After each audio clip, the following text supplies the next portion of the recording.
Quer dizer que você está gostando daqui, né? Você está aqui mais um dia, né? É isso? Hein? Até agora? Nossa, caramba. Muito bom. Esse seu programa vai dar uma síntese da conscienciologia. Tudo que a gente tem, você vai estar colocando lá. Agora, vamos ver se um dia a gente traz essa sua televisão para cá, monta uma aqui. Você dirigir isso aí, você dirigir. Isso é que a gente precisa. Fazer aqui diretamente é melhor, porque você vê todas as novidades do dia, tal, participa, tal. Tem mais gente, né? Afinal de contas, são mais de 600 pessoas atualmente. O cálculo que eles fizeram, 611 hoje. Muita coisa, né?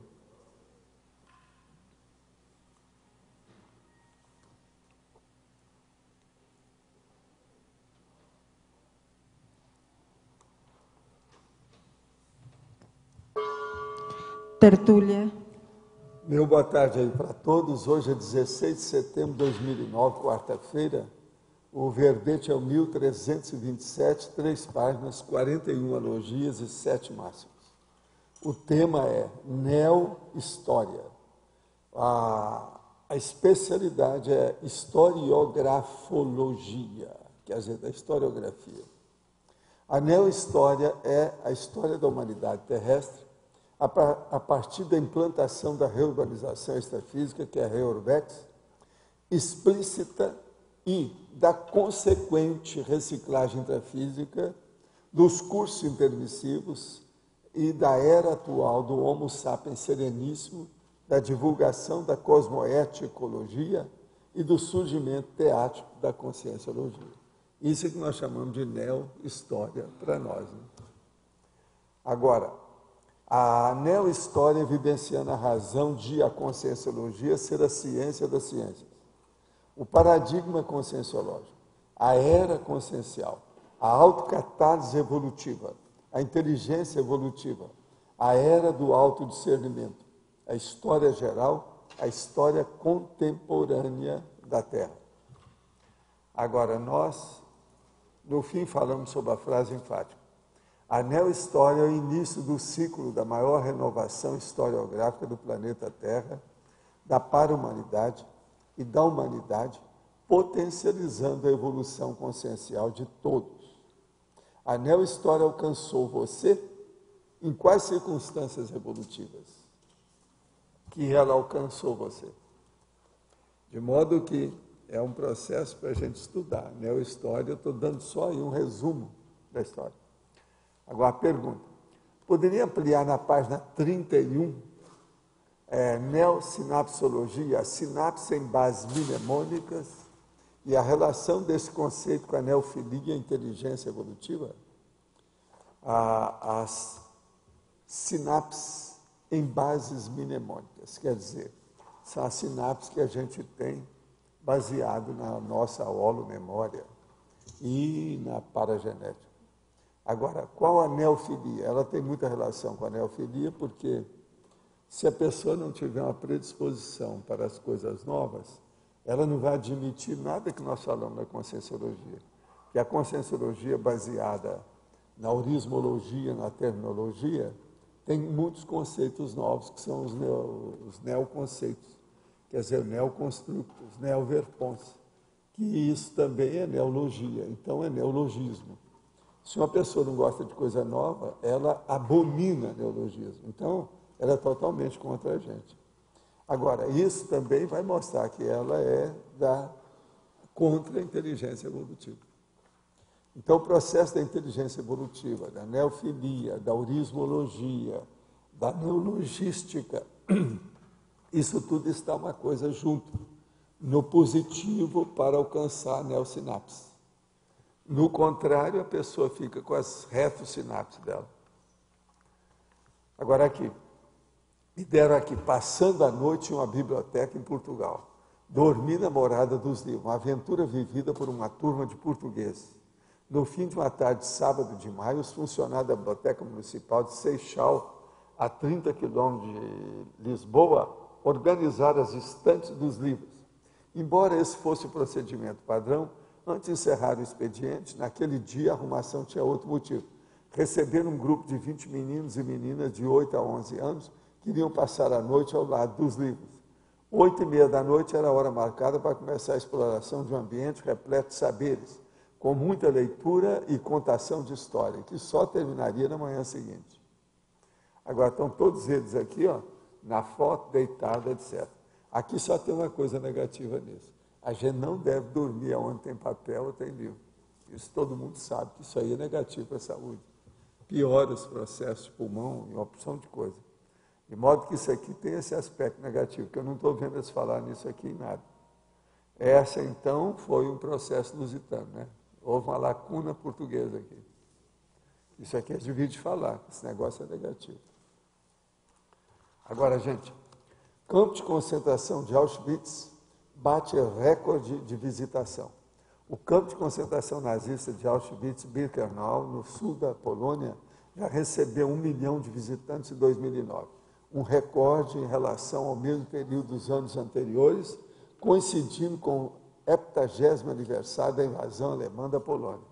Segundo a rádio pública polonesa, o campo de extermínio contabilizou em 2008 o maior número de visitantes de sua história, com 1.200.000 pessoas. Mas essa cifra será superada neste ano, prevê os responsáveis do museu, situado no campo de concentração, que já marca 1 milhão de visitantes em 2008, foi alcançado em meados de outubro de 2009. Isso aconteceu um mês antes. Os poloneses continuam sendo os que mais visitam o campo, mais de 400.000 em 2008, seguido pelos britânicos, americanos, alemães, israelenses e italianos. O 70º aniversário da invasão alemã da Polônia e do começo da Segunda Guerra Mundial favoreceu o aumento das visitas do campo de extermínio, do qual mais de 1 milhão de pessoas morreram. O campo de Auschwitz-Birkenau foi aberto como museu em 1947 e declarado pela Unesco como Patrimônio da Humanidade em 1974. Lembra que eu já escrevi sobre isso, já falei aqui. A estimativa é de que os nazistas assassinaram mais de 1 milhão de pessoas no local entre 1940 e 1945. A grande maioria das vítimas é de judeus, mas ciganos e homossexuais. Além de presos soviéticos e poloneses também foram mortos. E de outras nações também. Não é só isso não, pelo que eu sei, não é isso não. De modo que o negócio está aí, a coisa é séria. Agora aqui, inauguração do campus da OIC, segunda semana da saúde holossomática da Cognop, 6 a 12 de outubro. Olha, é daqui 3, 4 semanas.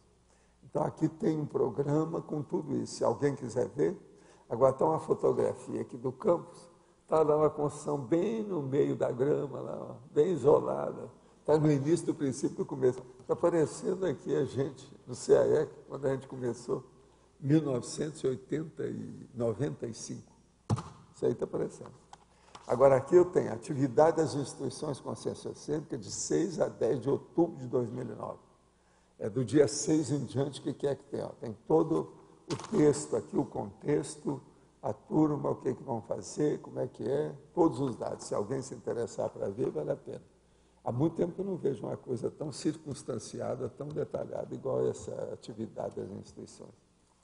Agora, gente, aqui está o livro aí do Edgar Morin, que eu recomendo para quem quiser ver qualquer coisa sobre a guerra, Israel-Palestina, tá certo? Entre Israel e a Palestina. Agora, esse livro dele eu assino embaixo, a maioria dos dados desse homem. Ele é uma cabeça, não achei muito erro nas coisas, nem nada. Tem erro aqui, tem até um erro de português, logo que começa aqui, improcedente, a palavra está escrita errada, mas isso é da Bertrand Brasil.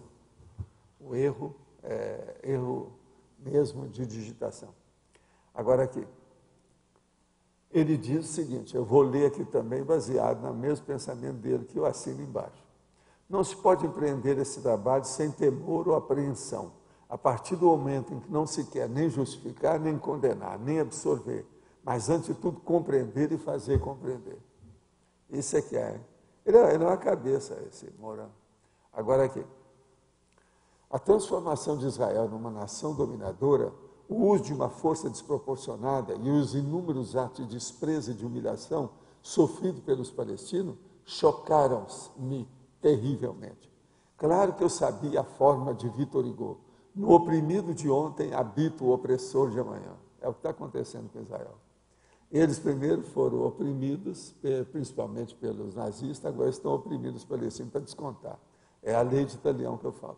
Eu sabia que é um traço comum à história da humanidade o fato de que uma comunidade perseguida, mal tenha sua liberdade assegurada, começa a se transformar, por sua vez, em persecutória.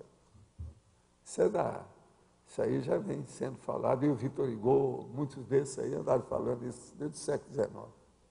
Agora, outra coisa, aqui eles falam o seguinte: as medidas disciplinadoras no interior e as expedições punitivas no exterior, a ocupação da Cisjordânia, a guerra contra o Líbano, o cerco de Beirute, e, enfim, a repressão cada vez mais severa da intifada, tudo isso arruína a imagem exemplar de Israel e indica uma deriva histórica trágica. Caminha-se para uma sul-africanização de um tipo novo. Esse é o processo da guerra lá. Shoah não deve querer dizer que é preciso continuar a considerar como vítima aqueles que atiram com balas em crianças palestinas lançadoras de pedra, bem como aqueles que aprovam esses assassinatos. Vocês sabem que os judeus estão fazendo isso sem parar, né? Israel nacionalista, dominador, arrogante, repressivo, que será irremediavelmente impedido numa deriva fatal para seus vizinhos e para si próprio.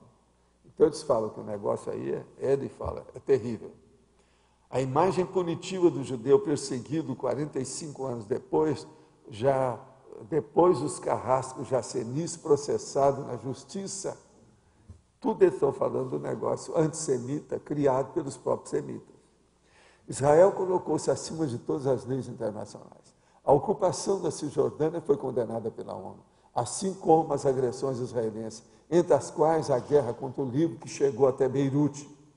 Israel é responsável por numerosos massacres de populações civis e de Sabra e Shatila, aquilo que eu falei aqui um dia desse, é de Shatia, essa Shatila, lá, o tanto que eles mataram lá, foram perpetrados sob tutela israelense. Agora, uma dialética infernal e um ciclo vicioso criou um subjugador e um subjugado, que é Israel, subjugador e subjugados palestinos. Ele expõe tudo claramente. Esse cara é judeu, hein? Agora aqui, ele fala aqui do processo do aprendiz de feiticeiro, imprudente, inexperiente, desajeitado, irresponsável, que esse Netanyahu, que ele é terrível. Agora, aqui nessa ocasião, ele não sabia, né, que ele voltou, que o Netanyahu piorou a situação. Todo o texto dele aqui piorou com isso. Que o Netanyahu, que ele está metendo o pau, que é um dos piores caras que apareceram em Israel, ele explica aqui tudo sobre a personalidade dele. E está falando sobre os neoguetos. O processo das rajadas de metralhadora feitas por helicóptero contra lançadores de pedra. Isso é terrível. A gente vê isso na televisão, tudo. E os americanos mesmo estão filmando lá e mostram aquilo e fica por isso mesmo. Quer dizer, banalizado tudo. Agora, a desunião árabe, a supremacia militar, o apoio americano e a arma nuclear. Ele espera que um dia essas coisas vão melhorar. Veja bem, desunião árabe, a supremacia militar de Israel, o apoio americano a Israel e a arma nuclear que eles têm e os outros não têm. Quer dizer, ele está falando aqui lá pelas tantas que vai haver um suicídio mútuo. Quer dizer, uma bomba aqui, bomba de lá e acabou. Porque se soltar uma bomba no lugar, vai pegar todo mundo. Então, o suicídio. Agora, está falando que isso enfraquece moralmente Israel e tende a isolar do mundo. A proteção americana é eterna. E vários estados árabes muçulmanos disporão de arma nuclear. Já está começando. Isso tudo está vendo. Isso aqui foi escrito já faz mais de 10 anos. Entende? Agora, vai haver a perspectiva que ele já mostrava do aniquilamento mútuo numa estratégia autodestrutiva. Isso é que é o Estado de Israel. Gente, nós estamos caminhando para tudo isso. O pior é isso, que o Netanyahu, ele voltou. Agora, Deus torna-se um ator cada vez mais importante e implacável, tanto de um lado quanto do outro. Está tudo baseado em Deus. Há vergonha desse negócio de religião, né? Antijudaísmo e anti-arabismo crescem juntos e alimentam-se mutuamente. Há um complô judaico internacional e o antijudaísmo e também o complô árabe, que ele está falando aqui. Aquilo que eles falavam lá dos protocolos, né, do mestre do Sião. Agora ele fala, a obstinação na Shoah leva a um judeocentrismo obsessivo, justamente deplorado por Nerud Menuhin, que não somente esquece a sorte equivalente sofrida pelo cigano, mas esquece também as inúmeras vítimas não judaicas nas deportações e os excessos nazistas durante a Segunda Guerra Mundial. Tende sempre a atenuar a enormidade das hecatombes do Gulag stalinista. Quer dizer, isso que os judeus estão fazendo, eles estão puxando brasa só para defendê-los. Eles esquecem desses outros também que participaram dessa história toda. Ele aqui põe tudo na frente. A face do mártir de 50 anos e não aquela do opressor dos últimos 25 anos. Então, Israel porta essa face. Agora, então ele muda aqui, ele torna a falar do Victor Hugo. No oprimido de ontem existe o opressor de amanhã, que é o processo do revisionismo. A consciência de ser vítima do passado permite tornar carrasco do presente. Olha só, mostra toda a psicologia de Israel com o negócio todo. Viu? Você aí que é judaica, presta atenção como é que é a situação.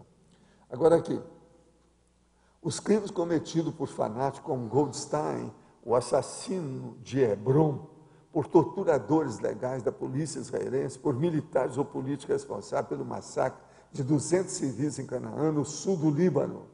Aqui ele fala, em 1994, o colono Baruch Goldstein assassinou 29 palestinos no túmulo dos patriarcas na cidade de Hebron. Todo mundo sabe disso, isso saiu no mundo inteiro e ficou por isso mesmo. Ninguém falou muita coisa de nada. A verdade é essa. Agora aqui. As vítimas dos kamikazes do Hamas, que são kamikazes, né? Aqueles que se matam lá. Então. Agora, Israel é a única democracia no entorno de ditaduras, mas uma democracia limitada, é só pro forma. A democracia de Israel não tem democracia nenhuma. E que, como também fizeram muitas outras democracias, pode ter uma política de colonial detestável. Quer dizer, um colonialismo total que eles viraram lá. Não tem democracia coisa nenhuma. Então, a interpretação biblicamente idealizada de que Israel é um povo de sacerdotes. Isso é verdade, isso aí já vem de muito tempo. Agora aqui. Eles estão falando sobre o ataque sagrado ao sagrado das sinagogas e da sepultura. Vocês sabem que eles fazem muito isso, né? É claro que os palestinos são os humilhados e ofendidos de hoje.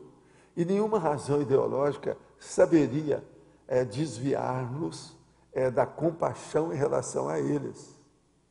Isso é um judeu falando. Certamente Israel é quem ofende e humilha. Ponto. Mas há no terrorismo anti-israelense, que se torna anti-judeu, a ofensa suprema feita à identidade judaica. 2 pontos. Matar judeus indistintamente, homens, mulheres, crianças, fazer de todo judeu uma caça a ser abatida, um rato a ser destruído, é afronta, ferida, ultraje para toda a humanidade judaica. Ele tem razão. Atacar sinagogas, buscar sepulturas, isso é, profanar o que é sagrado, é considerar o judeu como imundo. E por isso que ainda de maneira infernal, os que humilham e ofendem são eles próprios ofendidos e tornarão a ser humilhados. Que é Israel, né? A situação toda. Piedade e comiseração já estão submersos pelo ódio e pela vingança, quer dizer, desapareceram. Que dizer desse terror, senão a triste fala do velho Arquel, em Peleias e Melissande, de Metterlink? Se fosse Deus, teria piedade do coração dos homens. Quer dizer, Deus não tem piedade nesse caso aqui. É Deus dessas... Ele falou perfeito. Agora, precisa haver uma inversão de tendência. Então, no fim, ele diz do livro, é bem uma intervenção no plano internacional, comportando provavelmente uma força de interposição entre as duas partes, que seria a única solução real. Mas essa solução real, e além disso realista, é hoje totalmente irrealista. Quantas tragédias ainda, quantos desastres em perspectiva, se não se conseguir fazer entrar o realismo no real. Ele terminou o livro desse jeito. Quer dizer, isso aqui é um libelo, baseado em fatos, coisa muito séria esse livro aqui. Edgar Morin, O Mundo Moderno, a Questão Judaica. Isso aqui eu precisar de julgar por aí, para esse povo tudo ler, saber como é que é processo dessa guerra que está aí há quantos anos e o negócio não resolve de modo algum, quer dizer, uma vergonha total para todo mundo, principalmente para os americanos e para a diplomacia internacional, né? Eles deviam tomar atitude com isso. Edgar Morin, uma cabeça dessa, falando essa realidade, um cara que é judeu. Como é que é isso? Edgar Morin lutou na resistência francesa contra os nazistas. Foi.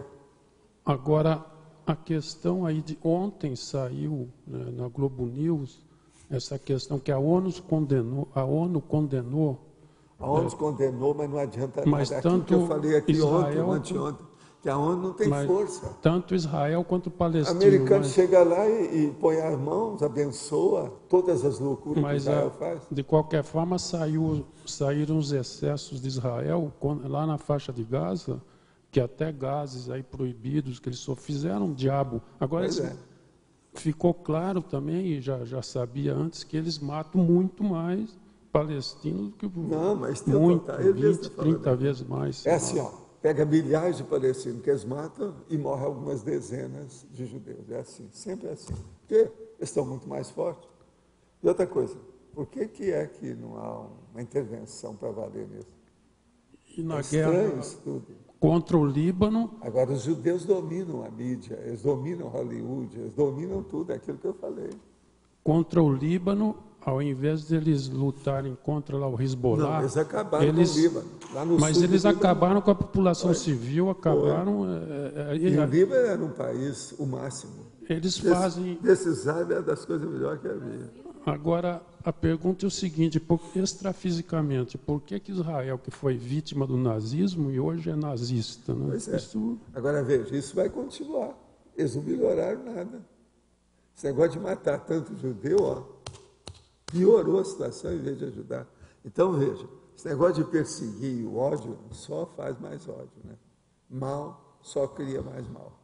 Agora, o que é bom é nós falar do jeito que nós falamos, tanto de um lado quanto do outro, mostrando a realidade das justiças e das injustiças da atualidade.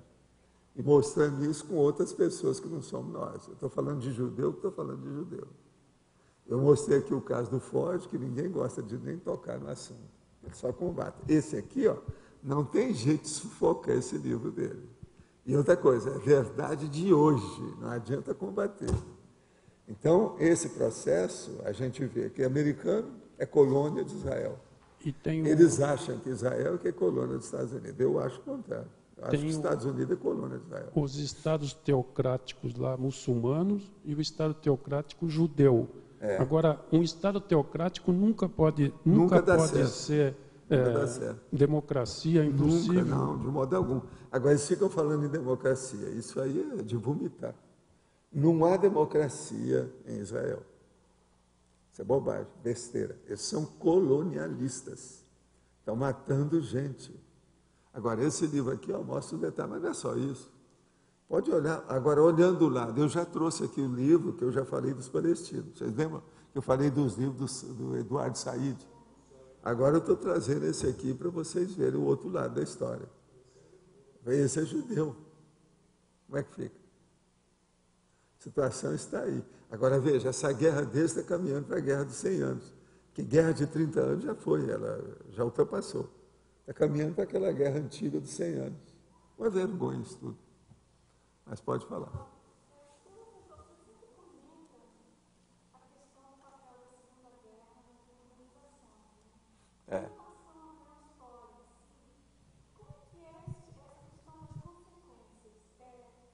Estava previsto essa continuidade? Não, a previsão é o seguinte, na hora que fosse mexer no vespeiro, o vespeiro ia ficar perturbado. O processo da reorganização, eles estão esperando isso há muito tempo. Mas agora, o que se passa? Eles esperaram que acontecesse a gota d'água. A gota d'água foi a Segunda Guerra Mundial, com a morte dessas milhões de pessoas aí, tudo com genocídio. Era isso que era o ponto que eu estava esperando para começar o assunto. Que aí já tinha que tomar uma providência. Numa hora dessa, já não ficava tão ruim mandar uma opção de gente para outro planeta, etc. Entendendo? Que eles mesmos criaram ambiente para isso. Quer dizer, a população terrestre. Nós. Agora, em termos de luta de raças, vamos dizer assim, de etnias, essa questão dos árabes e dos judeus, como é que isso já estava previsto nessa questão do pós-Segunda Guerra? Porque Termos de luta urbanização? de irmãos, né? Isso está na Bíblia deles, né? Pois é, A Bíblia deles tinha parece Abel que e não mudou Caim. nada. Aqui começou com Abel e Caim. O negócio é antigo. Isso tudo é da Bíblia deles. Judeu é baseado na Bíblia, Moisés, as coisas todas, Velho Testamento. Agora veja, a Igreja Católica, com o passar do tempo, combateu demais os judeus, foi daí que começou o antissemitismo, o antijudaísmo, o anti-israelismo. Por quê? Porque eles sacrificaram o judeu que veio para salvar o mundo, segundo eles, que foi o J. Cristo. O J. Cristo era judeu, e os judeus são contra o J. Cristo. Então, veja, aí a briga começou com a Igreja Católica. Agora, o islamismo é baseado na Igreja Católica, é derivado, tá certo? Veio lá de Maomé, mas Maomé veio com os processos da igreja. Então, veja, tá, é o mesmo povo brigando, o meu Deus é superior ao seu, aquela velha história. Mas é que isso seria, então, um nó Isso da questão aqui, belicista no planeta? O nome disso é baratrosferismo. Eu estava esperando, é a baratrosfera, é o infernão. Agora, uma pessoa passa 1000 anos pensando mal dos judeus, ela não vai mudar de uma hora para outra. Outro passa 1000 anos falando a favor dos judeus, só pensando na baratosfera, só pensando naquilo. Ele também não vem, aquilo não vai mudar de uma hora para outra. Então, nós temos que esperar para chegar na democracia plena, pura, grande, básica. Isso não vai demorar muito. Mas a gente tem que falar nessas coisas, tem que começar a politizar o processo. Informar sobre essa politização. Vocês têm que saber disso.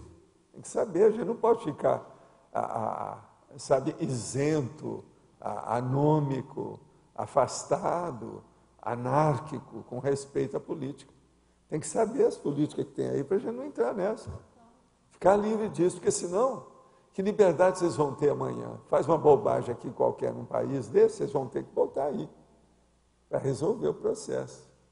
Que agora é o seguinte, depois do curso intermissivo é bom, eu já falei isso aqui uma vez, vou repetir. Depois do curso intermissivo, nós todos temos uma sensibilidade aguda para não criar erros grandes. Toda vez que a gente vai criar um erro grande, a gente quer, o mais depressa possível, resolver aquilo, limpar tudo na hora. De modo que se a gente fizer besteira, nós vamos segurar a próxima PROEX. Você está entendendo? Essa sensibilidade aguda é pelo ela próprio vai aumentar cada Pensene vez mais grupal? conosco. Não tem saída. Mas você é não o quer grupo errar. Pensene que E outra ajuda coisa, vai nisso? ser um tal da gente querer arranjar justificativa para a gente mesmo, e é besteira, né? Tem que superar isso. A gente tem que reconhecer os erros da gente, o mais depressa possível. Dar um jeito de combater. Essa sensibilidade contra a tríade da erronia vai aumentar cada vez mais, devido ao curso intermissivo. Isso não tem lógica para você? Não faz sentido? É uma coisa óbvia. Eu sinto isso na pele, faz só 60 anos. Quanta coisa eu não recusei. Quanta coisa. Seria tudo mais fácil para mim se eu tivesse pego certas coisas. No entanto, eu recusei tudo. Só para não entrar nessa. Então eu prefiro fazer menos, mais limpo. E não fazer muito grande com um pouquinho de tisna. Porque senão eu vou ter que voltar para melhorar aquilo. Eu não quero aumentar meus débitos, eu quero diminuir meus débitos já existentes. E assim vocês todos vão pensar desse jeito daqui para frente. Agora, assim, de acordo com as suas retrocognições, enfim, o que leva uma pessoa fanática religiosa a se voltar para uma postura mais racional e que faça convergência para um curso Primeira coisa, intermissivo? ela se convence que ela está certa. Que ela está certa. Que ela está certa. Que do aquilo ela está fanatismo? fazendo bem. Que aquilo é uma benção. Que aquilo é um trabalho assistencial que ela está fazendo. Isso é a maior besteira que tem. São os padres, por exemplo, na hora que combatia as bruxas, a Inquisição, a hora que combatia os islâmicos com as cruzadas, você está entendendo? Eles achavam que era o máximo. Não, eu estou agindo em nome de Deus. Eu sou a justiça que Deus está fazendo através de mim. Quer dizer, uma loucura total. As religiões são tudo de doido. Não, o que tem de doido não está no gibi. Outra coisa, às vezes são doidos super eruditos. Você pega e vai ler, por exemplo, os teólogos. Tem teólogo de uma erudição impressionante, mas tudo arranjando um jeito de se defender. Defender o impossível, o impraticável. Não é possível fazer aquilo. Agora veja, o problema todo é isso aqui, ó, que eu estava até escrevendo aqui antes. As coisas negativas, que é o processo desse processo da guerra. Egocentrismo, nacionalismo, racismo, etnocentrismo, sectarismo, facciosismo, colonialismo, sacratismo, ou a sacralização, o teocracismo, o imperialismo e o salvacionismo. Isso tudo é o negativo. Agora, as coisas que nós estamos fazendo força aqui é para caminhar para o melhor. Universalismo, humanismo, internacionalismo, globalismo, mundialismo, planetarismo, fraternismo. Então, isso tudo, até mudar uma coisa com a outra, vai demorar demais. Nós tudo a gente tem que trabalhar, né? Funcionar aí, ver como é que nós chegamos lá. Agora, a primeira coisa que eu acho que a gente deve fazer é isso, colocar a boca no micrófono. Mostrar, então, por isso que eu falo aqui em política, mostro a vocês onde é que tem erro, os autores que estão falando uma coisa e de outra. Eu, sob certo aspecto, estou tentando fazer aqui até o voto Minerva, da Minerva, e, quer dizer, mostrando de um lado e do outro o que é bom para aqueles que não têm uma certa experiência ou que não leram tanto, do jeito que a gente já leu. Né? Uma pergunta. Um amigo meu tem 26 anos e é formado em humanística. Informei-o em linhas gerais a respeito do que seria a TENEPS, frisando seus contratempos iniciais. Mas ele parece irredutível em sua decisão de iniciar a prática, mesmo sem traquejo energético. Eu lhe disse que o único pré-requisito essencial era ler o manual do TENEPS. Estou agindo de maneira leviana? Devo tentar desencorajá-lo? Não. Dê para ele um exemplar do manual da TENEPS. E depois você lava as mãos na frente dele. Depois você entregar o livro. Dá uma de Pilatos. É isso? Você fez o que você pôde. Você não quer, o problema é dele. Agora, vamos torcer. Você dá para ele, lava as mãos e fala assim, ó, vou torcer para você, para os seus 6 meses serem abençoados. Quer falar? Eu queria que o senhor falasse mais da sensibilidade à tríade da ironia. Então, você falou assim, se a pessoa erra, ela acaba segurando a próxima primeira poética. coisa é o Como seguinte, é que é isso? a sensibilidade nossa, antes do curso intermissivo, era X. Depois do curso intermissivo, ela é X elevado à 10ª potência. A sensibilidade. Então, por exemplo, nós já temos uma ideia do que é a cosmoética. A gente já tem uma ideia, por exemplo, desses conceitos que eu falo aqui, que são, às vezes, totalmente paradoxais, mas terrivelmente sutis e complexos. Por exemplo, a compaixão. Compaixão é uma beleza, mas pode ser super negativa. A euforia é uma beleza, mas pode ser super negativa. Quer dizer, são condições de sensibilidade que com o tempo a gente vai ter. Aquele negócio, por exemplo, eu quando descobri que desde pequeno, naturalmente, eu não queria andar a cavalo, não queria pescar, não queria caçar. Veja, eu já tinha uma tendência, era o meu processo. Eu já sofri isso em vidas anteriores, isso já me criou problema. A hora que eu falo, por exemplo, não, eu nunca andei de rickshaw, por exemplo, lá em Hong Kong, de modo algum. Outra coisa, eu evito pisar na grama quando eu posso, qualquer coisa nesse sentido, entende? Agora, só o processo de não andar a cavalo, essa é terrível, você está entendendo? Eu sou contra a hípica, contra o turf, você está entendendo? Eu sempre fui. Eu aparecia nesse lugar para ver como é que era, para poder meter o pau, para desancar, para entender do outro lado, né, como é que era, de um lado do outro, como é que era. Então, isso tudo é a sensibilidade. Agora, comecei a ver que a minha sensibilidade nessa vida é superior às minhas retrocognições. Eu hoje já tenho uma visão disso mais ampla. Então, você vai agudizando o seu psicossoma, porque você vai ficando livre dele. Você vai caminhando para o mental soma. O que agudiza o psicossoma é o corpo do discernimento do mental soma, entendeu? É o paracorpo do discernimento, que é o mental soma. Esse que agudiza o psicossoma. A hora que ele fica agudo, ele se fica desnaturado, já não é mais aquilo que a gente falava. Ele deixa de ser corpo de emoções, então desaparece. Então, na hora que o serenão acaba com o psicossoma, é perfeito isso aí. É o que a gente espera. Eu estou tratando bem do meu psicossoma com amor e carinho, mas eu já falei para ele, um dia eu vou enterrar você. Não tem jeito, pode se preparar, porque esse é o fim, é a evolução. Eu falo a mesma coisa para o meu corpo. Te agradeço muito, etc. Aquele burrico do Chico de Assis, do Francisco Cândido Xavier também, né? Não, meu corpo é um burrico que eu tomo conta. Sim, eu falo, é um burro, mas olha, pode preparar porque nós vamos te queimar. É melhor. Olha, você vai ter uma grande expansão do processo bioquímico, vai melhorar, vai criar um outro nível dentro da sua realidade. É isso aí que nós temos que pensar. Então, veja, há um eufemismo dentro dessa condição, mas uma realidade danada. Dentro da nossa realidade, da sensibilidade que está agudizando. Ela está ficando cada vez mais de sintonia fina. E não tem jeito. Agora, por exemplo, aquilo que para nós não era crime, hoje já virou um delito. As coisas sutis. Então, por exemplo, eu chego para vocês aqui e insisto, durante aí 15 dias eu falei aqui, não pense mal dos outros. Vocês lembram que eu falei aqui durante uma temporada?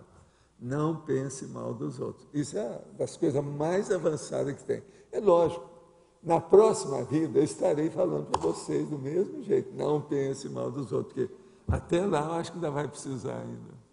É só agora, não adianta não, e depois. Entendeu?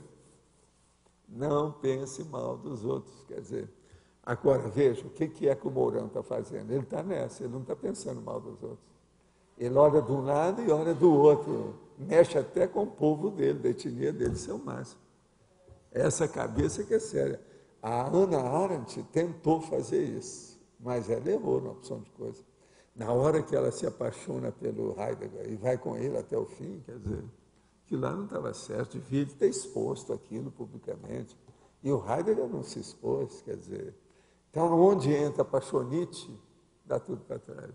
Não funciona, não tem lógica, não há racionalidade. Então, há mais erros.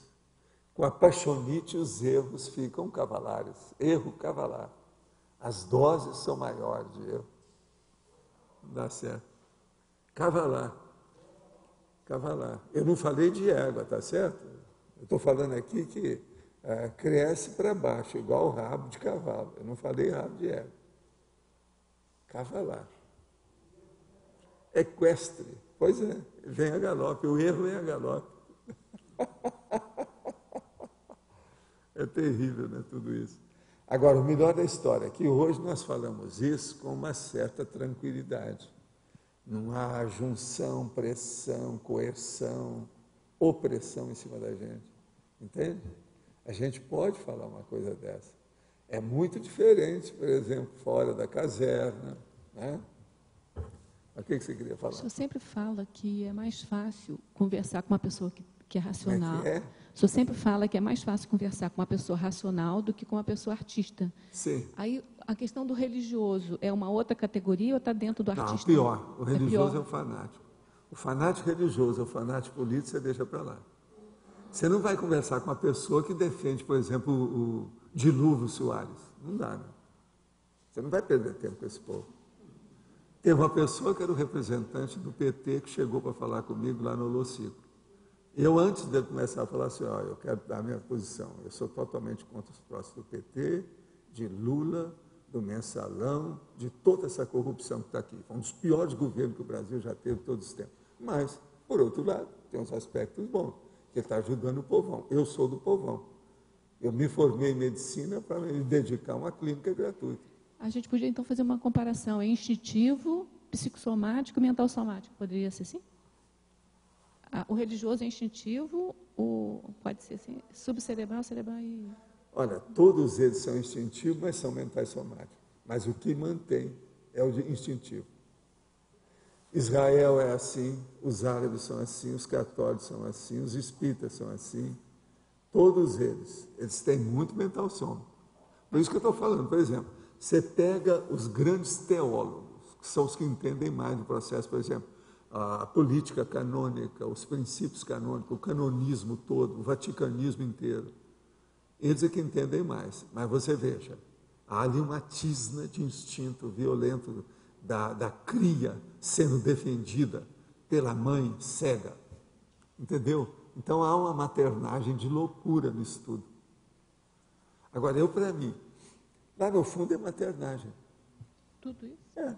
Tudo isso é uma maternagem de louco. Mas é. Agora, a maternagem feita pelo homem, geralmente, é a pior que tem. É aí que vem o genocídio. É a maternagem. Hitler, o que foi? Ele foi uma mãe para ajudar os arianos. Jogou tudo no buraco. É a maternagem. Egoísta, é a maternagem egoísta.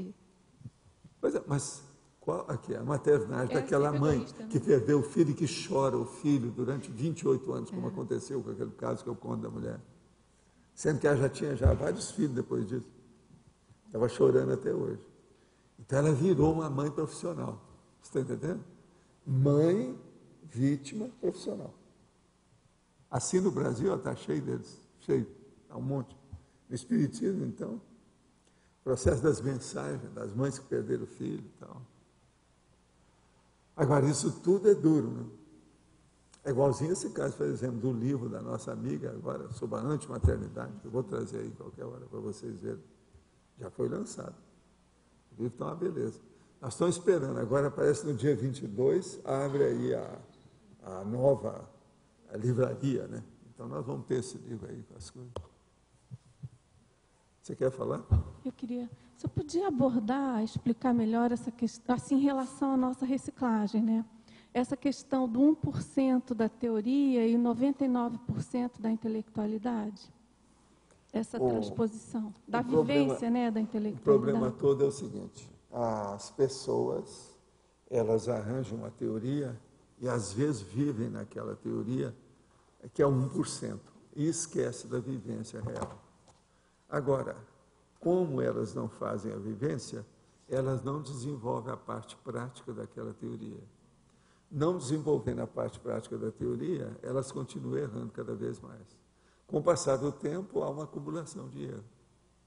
Então, por exemplo, até um certo ponto, é isso que ocorre com o processo da teologia e a Igreja Católica. Entendeu?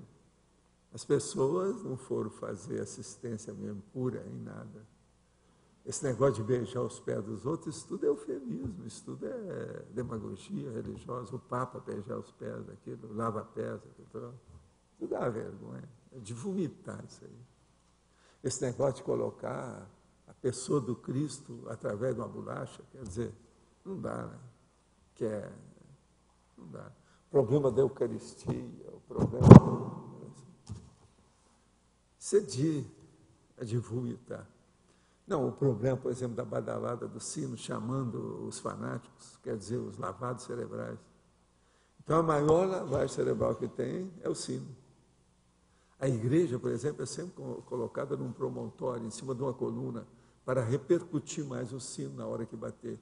Outra coisa, toda igreja tem um negócio mais alto, que é a chamada torre. Lá em cima da torre tem uma cruz, quase sempre. E para-raio. Quer dizer, o J. Cristo é o que recebe mais raio na terra, devido a ele ficar na ponta lá.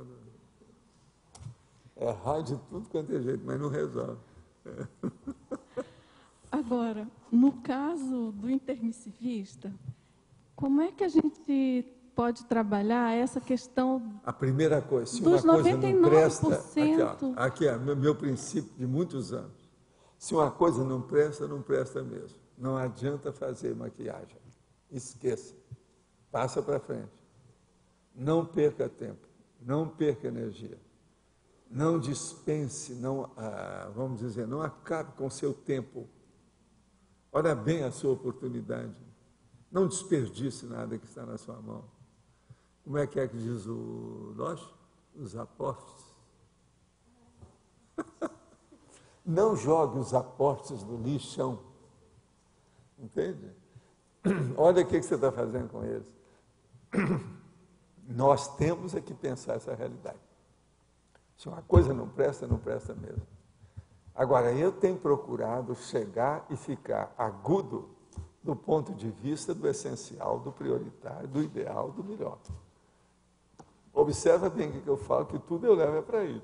Tudo eu levo para as cabeceiras do melhor que eu posso. É aquilo que eu já entendo. Agora, tudo eu estou repetindo também, muita coisa que é de serenão, é da monja, é do transmentor, é do enumerador, é da turma que está aí na ponta, que eu não sou bobo. Chega-te aos bons, você vai ver como é que você é pequeno. Quer dizer, isso é o máximo, é o que eu tenho feito, entendeu?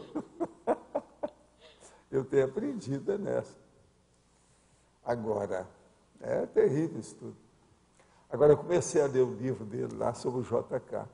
Agora, o JK, como nasceu em Minas Gerais, tem uma opção de coisa que é parecida com as minhas, né? Você já notou, né? Vocês depois precisam de ler a biografia, que tem eu lá, uma opção de coisa. Só que tem, que a minha vida era um pouco melhor.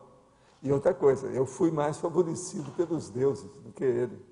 Ele foi menos, ele passou mais problemas. Agora, é porque também tinha muita bitola, né? Meu caso era mais aberto. Eu até já e outra coisa, isso, eu nasci, na verdade, quase 3 décadas depois dele. Aquilo me ajudou muito em Minas Gerais. Agora, você sabe que a minha cidade era mais pobre, pior do que a dele, né? Você sabe disso, muito pior. Muito embora lá era mineração de ouro, a minha era mineração de diamante. Tem isso tudo. Nós temos um monte de coisa em comum. Eu estava começando a ver lá, porque há muito tempo que eu não leio nada sobre ele, agora eu estava lendo com calma, né, para ver o... Mas tem muita coisa, é impressionante. A questão da mãe dele, professora... Pois é, mas é Minas Gerais, né? É. A mãe dele fazia tudo por ele. Dava tudo, isso eu sei. A intelectualidade, ele leu todos os livros da cidade, muita coisa. Você sabe, a gente conversou com ele algumas vezes, eu e o Chico, né? A gente teve tempo com calma, só nós 3. Então a gente sabe dessa história aí, uma opção de coisa dele. Uma outra coisa, você sabe que o meu pai deixava de comer o bife para a gente comer, né? Quando eu era pequeno. Lá em Minas Gerais era assim.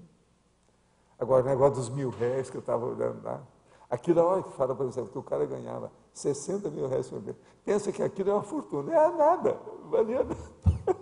Você está entendendo? R$60 mil valia nada. R$1.000 era pouco, valia nada.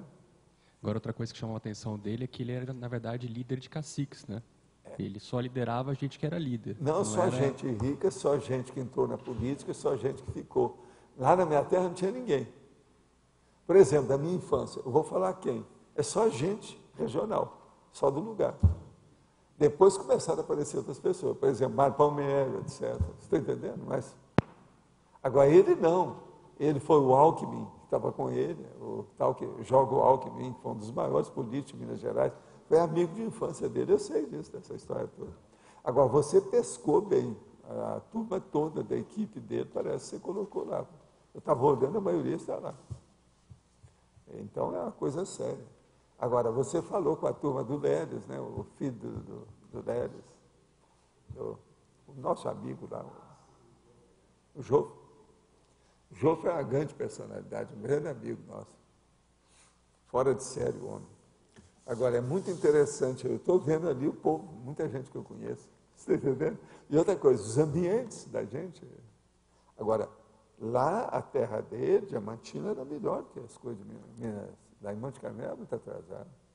Você veja, eu não sei quantos habitantes, você sabe quanto tem Diamantina atualmente? Você sabe, Monte Carmelo, a última vez que nós estivemos lá, tinha 45 mil habitantes só.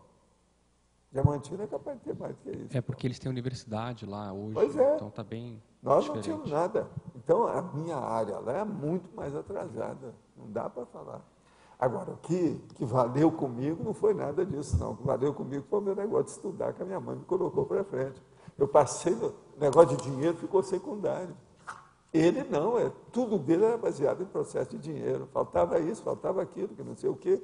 E outra coisa, ele estava mexendo com Belo Horizonte, né? Eu não, eu estou mexendo com Uberaba. Você sabe que o Mário, quando entrou na política, a primeira coisa que ele fez foi manifesto aos triangulinos. que ele queria separar o Triângulo de Minas Gerais, porque não recebia. Todo o dinheiro que aparecia no Triângulo ia para Belo Horizonte e fazia as benfeitorias da capital. E as cidades do Triângulo, ninguém lembrava disso. Quer dizer, o nosso negócio é muito pior do que a área do Diamantina. Entende? Agora, o que é interessante é ver isso. Que Diamantina aqui está 44.200 habitantes em Agora? 2004. Ah, então está igual, Monte Carmelo. Então, empatou. Não houve nada aí na história. Monte Carmelo está com 45 nessa ocasião, quando eu estive lá. Já faz alguns anos, né? Foi mais ou menos nesse período aí, 2004, 2003, acho. Mas, olha, o senhor está falando muito dos judeus, ontem e hoje. E a situação da raça negra, que vem de séculos de escravatura, e hoje tem milhares que morrem de fome em guerra civil. Sim, eu estou de acordo, eu vivo falando neles aí. E nós temos aqui uma porção de amigos nossos. Negros a gente tem muitos, judeus a gente tem poucos. Tem isso. Na tertúlia 1300, para a sincronicidade, o senhor explicou que quanto mais lúcida é a consciência, mais complexo é o processo da ressoma. Ressoma, de renascer. Entendi que conforme a proex da pessoa, é escolhido o grupo no qual ela vai ressomar. Está correto? Pode aprofundar mais o assunto? Não, não é só isso, não. A coisa é mais embaixo, mais séria. Quanto mais complexa ela fica, maior é a complexidade para fazer a programação existencial dela, porque ela já tem gabarito de exercer um trabalho mais nobre, mais avançado, mais evoluído, em favor de maior número de pessoas. Pensa bem o maior número de pessoas. O que interessa na ProEx é, você vai auxiliar o quê? Vai fazer o quê? A quem? E qual a qualidade da quantidade? E qual a quantidade da qualidade? Isso é que interessa. De modo que isso aí é um fato. De modo que aqui, ó, essa turma, por exemplo, a hora que eu trato bem desse meu povo aqui, é o maior negócio que eu posso fazer. Entende? Por quê? É preferível tratar bem daqueles que já estão se emancipando dos assédios do que aqueles que estão escravizados aos autoassédios, né? Vocês já estão começando a se libertar. Há um 13 de maio do autoassédio, isso aí é o máximo. Entende? Eu acho isso o máximo. Entende? Autoassédio. Porque o problema todo é autoassédio, Arlindo. Eu tenho que dar um jeito de me equilibrar perante os seus autoassédios. Entende? Porque daí é que vem o assédio contra mim. Sim. Entendendo? Entendi. O negócio todo é esse. Mas fala. Eu queria entender melhor essa questão do conceito que o senhor disse, que tudo era questão de maternagem em relação ao Hitler e outras situações. É a maternagem pelo seguinte, quando a pessoa acha que ela é superior ao outro, ela se torna ou paterna ou materna. Então, eu ajudo, eu faço a caridade, eu tolero. Você está entendendo como é que é? Então, veja, quem manda aí sou eu porque eu sei mais. Eu domino. Então, isso é aí que vem o vômito milenar, sabe? Vômito milenar, vamos entender bem. É esse que é o pior. Meus irmãos, esse é o vômito milenar. Agora, o que eu já ouvi isso em quantas vidas, não é fácil. Está entendendo? Agora, por isso que eu nunca tive processo da Igreja Católica, foi um negócio que eu sempre tive repugnância disso, independente de qualquer coisa, muito antes de ter aula de moral cristã. Agora, na minha terra não tinha jeito, né? Lá, Água Suja, lá, Estrela do Sul, essa que eu mostrei aqui para vocês, aquela festa da Romaria, que era terrível. Os padres roubavam as namoradas dos amigos da gente, tudo. O negócio não era fácil. E eles faziam uma igreja que nunca acabava. E levavam o lenocínio, quer dizer, uma prostituição ali declarada dentro dos processos todos, para manter o dinheiro deles. E era muita sujeira que tinha, demais. E igreja por todo lado, catedral aqui, catedral ali, festa todo dia, e fazendo tudo que pode para dominar. E outra coisa, as primeiras escolas que apareceram lá na minha época, tudo era baseado, tudo em padre e freira. Entende? Eu, por exemplo, não frequentei o ginásio de lá. Ele apareceu depois também. Porque se tivesse também, meu pai não ia colocar. Ele era contra. Nisso eles eram muito vivos, porque viam casos demais do povão. Então a Igreja Católica foi muito mal representada na minha área toda. Né? Muito mal. Até mesmo em Uberaba, as coisas que eu vi lá do bispo que havia lá, o Dom Alexandre, eu chamava ele de Xandico, é terrível. E outra coisa, lá tem um palácio episcopal, a igreja em Uberaba. Palácio. Entendeu? Tem até torre e tal, os negócios todos, o lugar todo. Ninguém chega lá dentro. E é esse Xandico que teve o negócio do cofre, que eu já contei para vocês, né, do homem, né, do cofre. Não, eu já contei aqui. Você lembra do negócio do cofre? Que o cara é o seguinte, ele tinha um cofre e ele estava precisando de ver uns documentos que estavam no cofre, o arcebispo. Então, quando foi olhar, ele enguiçou o cofre. Então, mandaram chamar o nosso amigo, que era o maior lá, para abrir cofre, ele era o máximo. Então, ele chegou, colocou o vidro, viu aquele troço, ele abriu. Pronto. E aí cobrou o normal dele, que era uma nota. Mas aí veio os padres todos e falaram assim, mas o senhor não pode cobrar isso, o senhor não teve trabalho nenhum. Em alguns segundos o senhor abriu e falou assim, não, isso não quer dizer nada. Chegou lá, bateu e rodou. Pronto. Foi embora. Na hora que ele ia embora, foram atrás dele. Não, mas vem cá, nós queremos que você abra o cofre assim. Agora é tanto. Aumentou 5 vezes aquilo que eu tinha pedido. E eles pagaram. Quer dizer, é duro, né? O padre pensa que manda em todo mundo, a hora que entra um técnico, dá o contra neles. Essa história, um monte de gente viu isso acontecer. A gente sabia, não tinha saída disso. Eu fiquei sabendo disso na mesma semana que aconteceu, na Uberaba. Mas, olha, é um fato, né? Fato é fato. Agora, eles pensam que mandam no mundo inteiro, né? E outra coisa, estão sempre fazendo negocinho, uma coisa mais barata. Eu acho, por exemplo, na Igreja Católica tem mais judeu do que em certas organizações judaicas. Ele sabe fazer os descontos, pedir desconto. É um negócio. A padraiada não é fácil, não. Que eu vi em Minas. E outra coisa, atualmente, eu acho que as coisas continuam tudo do mesmo jeito. Com esse negócio da pedofilia, por exemplo, tudo continua. Que é isso que tinha no Colégio Diocesano lá de Uberaba. Há 70 anos era assim. Já havia muito disso. Sempre tinha um jogo de futebol, né? Tem um jogo de futebol com isso. Até hoje ainda tem esse negócio de jogo de futebol, pedofilia e sexo. Obrigado. Pode-se dizer que na neohistória estamos para entrar no que seria equivalente às trevas da Idade Média, devido à ressoma das com os réus?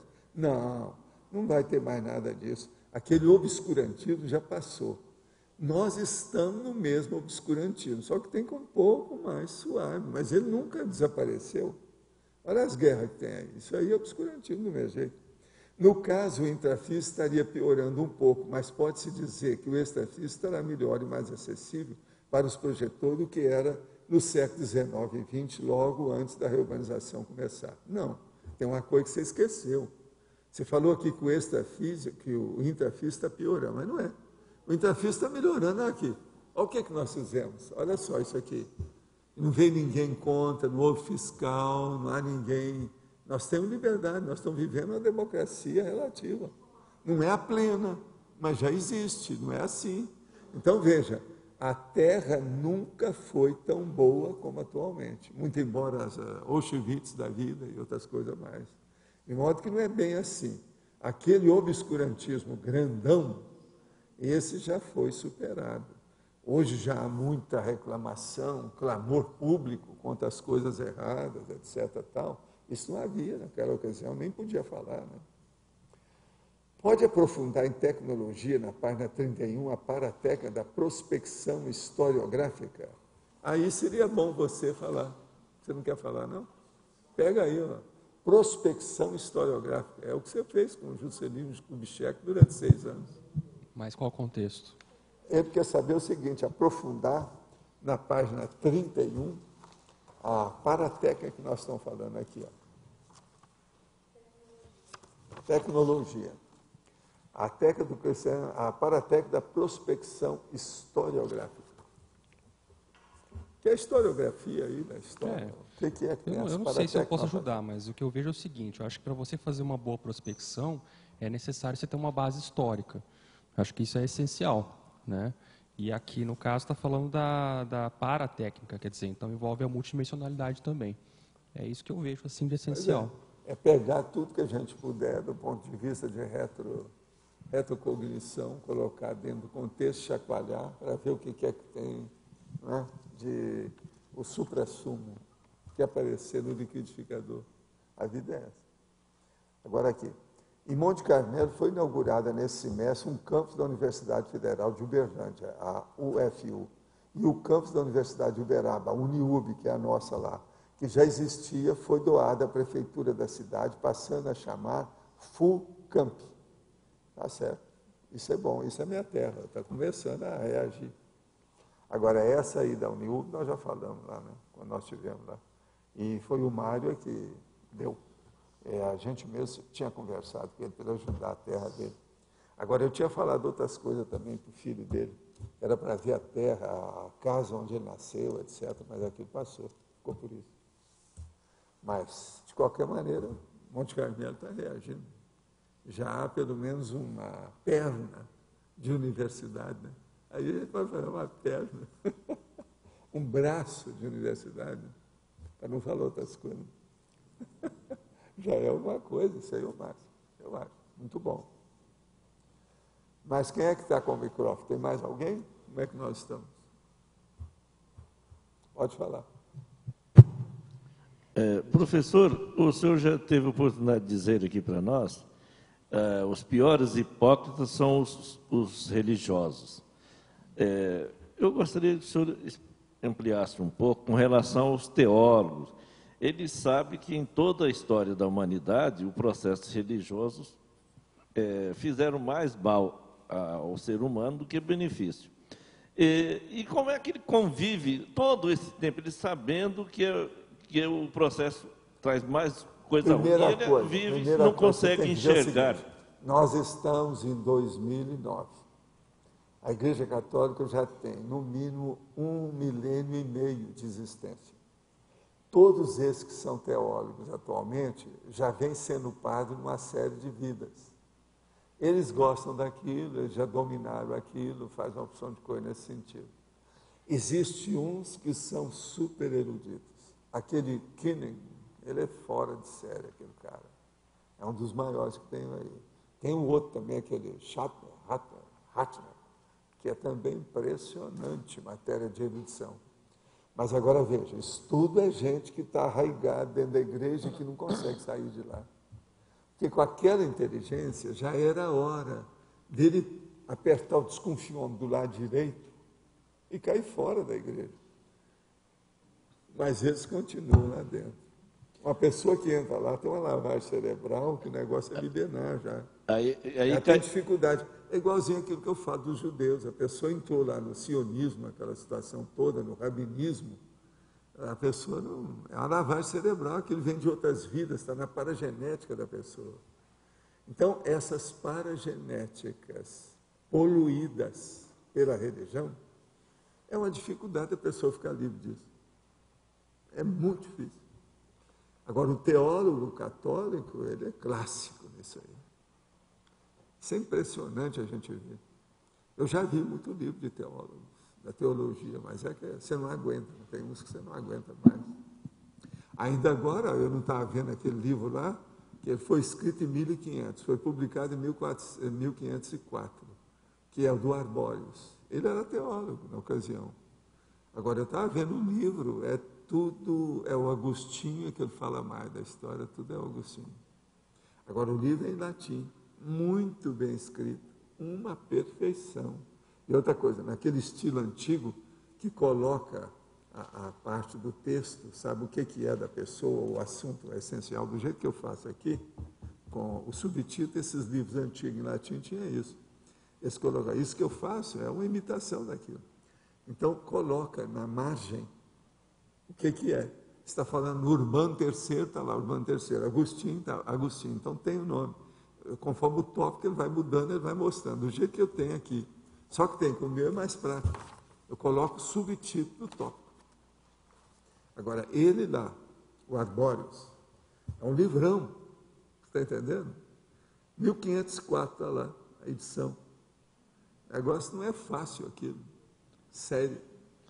Outra coisa, as igrejas se proliferaram de tal maneira, aceitas, vamos assim dizer, e quando a gente passa de frente, cada uma está mais lotada do que a outra. E as pessoas convivem ali 10, 15, 20 anos, sabendo de todas as mazelas, e qual que é o processo que seria mais fácil para ele conseguir enxergar? O senhor disse que a coisa mais difícil é nós enxergarmos o que está na frente dos nossos olhos. Como é que poderia para fazer uma... A primeira coisa que a gente tinha que ver é começar a raciocinar e refletir sobre a badalada do sino. Eu já escrevi sobre isso. Esse aqui é o primeiro, que é o que chama atenção. Que a hora que bate o sino, mexe na lavagem cerebral da pessoa. Agora, não é só isso. Outra coisa boa é ver os paramentos dos padres nas festas. É incrível o Papa, por exemplo, na hora que ele vai beijar os pés, sabe? No lava-pés, aquela cerimônia do lava-pé. Uma outra coisa terrível que eu chamo a atenção, já falei aqui umas 2 vezes, é aquela pessoa toda engravatada, arrumada, uma alta personalidade, às vezes um PhD da universidade, que coloca o andor no ombro e fica carregando um santo de barro para fazer a procissão do encontro, né? Na sexta-feira da paixão. Quer dizer, aquilo, eu não entendia nada disso quando criança, metia o pau, eu menino, sem saber nada, eu falei assim, que loucura, o que esse cara está fazendo? É um palhaço. Agora, o nome hoje não é palhaço, a gente chama que é boneco de ventríloco. Né? Esse povo tudo é boneco de ventríloco. Então, veja, boneco de ventríloco, os mais sérios que tem são os eruditos. Por exemplo, o Heidegger, ele foi boneco de ventríloco do Hitler, na hora que ele aderiu ao Partido Nazista, e a hora que ele continuou até 1945, 1933, 1945. Isso é terrível. Agora, isso aí o nosso amigo não fala aí no livro, mas ele falou da Hannah Arendt direitinho, que ela defendeu o Heidegger. Ele fala aí, o Mourão. Mas de modo que você entendeu, né, a situação. Essas Sim. coisas, só isso aí já chama atenção. Você não precisa entrar lá na igreja para ver as bobagens dele. De fora mesmo você já está vendo tudo. Quem tem olhos de ver, segundo ele, não é isso? Você tem que ter olhos de ver. Então tenha olhos de ver do jeito que eles falam. Mas então, Alegre, por favor. Obrigada. Eu gostaria, sim, de pensar um pouco sobre a cosmoética e, historicamente, a colocação desse tema na história do planeta.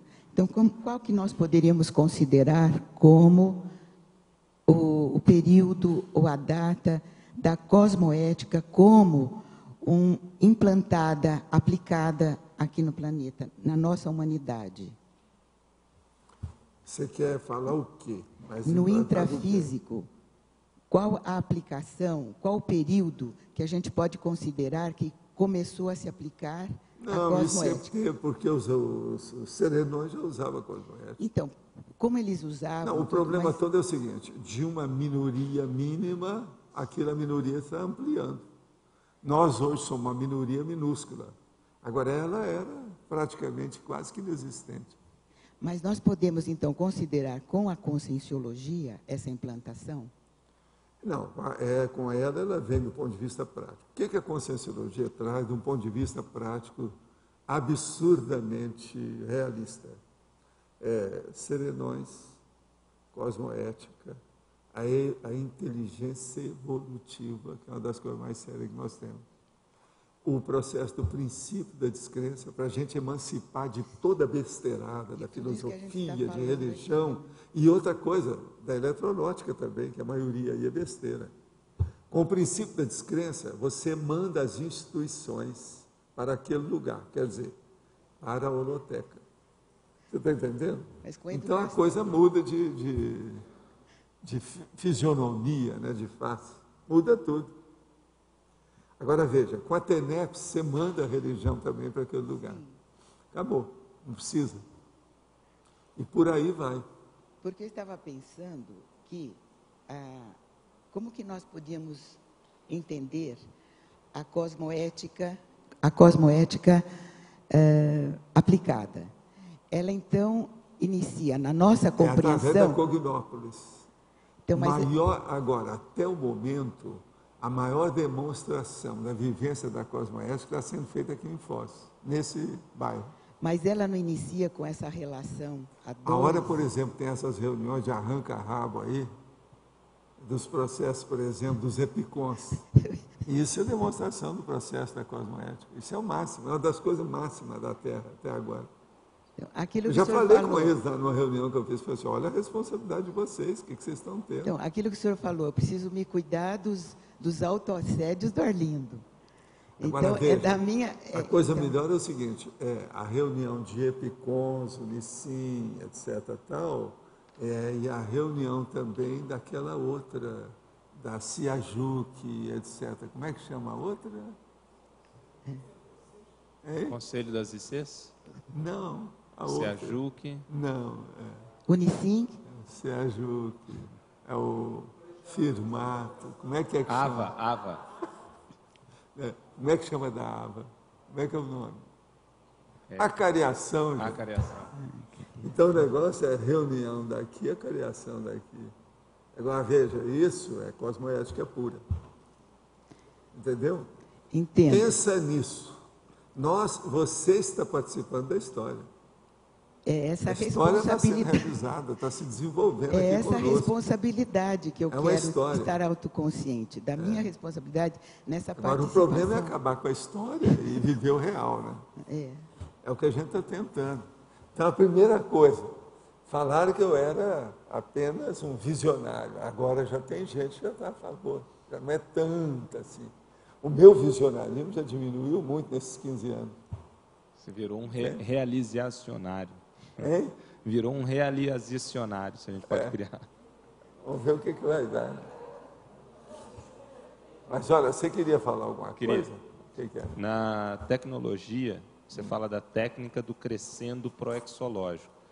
Você pode abordar isso nesse contexto e explicitar mais? A técnica do crescendo proexológico. O problema é o seguinte, por exemplo, você acha, Loche, que você, com toda a PEX atual, e todo o serviço que vai ter, e eu e a Dulce, que achamos que você vai arranjar o seu complexo total com isso aí, Obrigado, ele agora já criou até uma unidade no Rio de Janeiro. Então.